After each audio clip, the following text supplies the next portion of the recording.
Cryptic Canticles welcomes you to the Dracula radio play experience.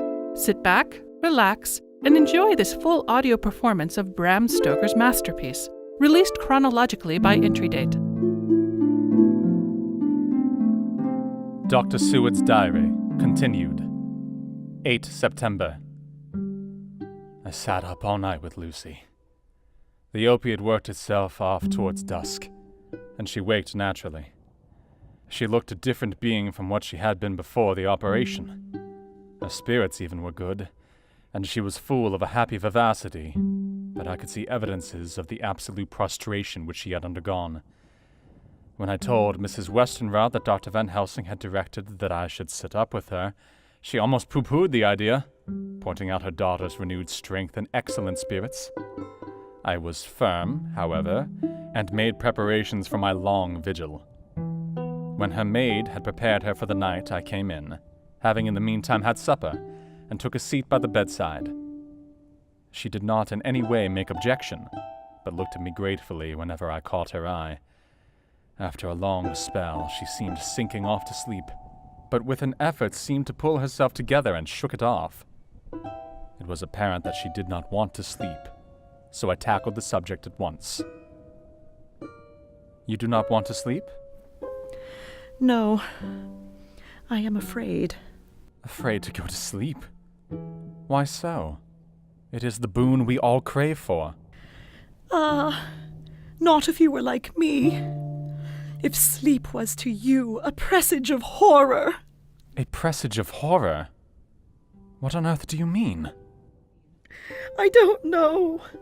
Oh, I don't know. And that is what is so terrible. All this weakness comes to me in sleep, until I dread the very thought. But, my dear girl, you may sleep tonight. I am here watching you, and I can promise that nothing will happen. I can trust you? I seized the opportunity and said, I promise that if I see any evidence of bad dreams, I will wake you at once. You will? Oh, will you really? How good you are to me. Then I will sleep.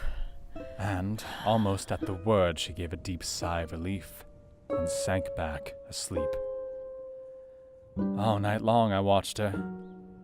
She never stirred, but slept on and on in a deep, tranquil, life-giving, health-giving sleep.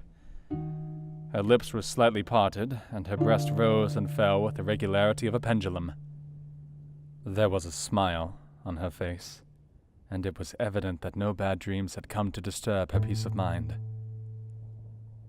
In the early morning her maid came, and I left her in her care and took myself back home, for I was anxious about many things. I sent a short wire to Van Helsing and to Arthur, telling them of the excellent result of the operation. My own work, with its manifold arrears, took me all day to clear off. It was dark when I was able to inquire about my zoophagus patient. The report was good. He had been quite quiet for the past day and night. A telegram came from Van Helsing at Amsterdam whilst I was at dinner, suggesting that I should be at Hillingham tonight, as it might be well to be at hand, and stating that he was leaving by the night mail and would join me early in the morning.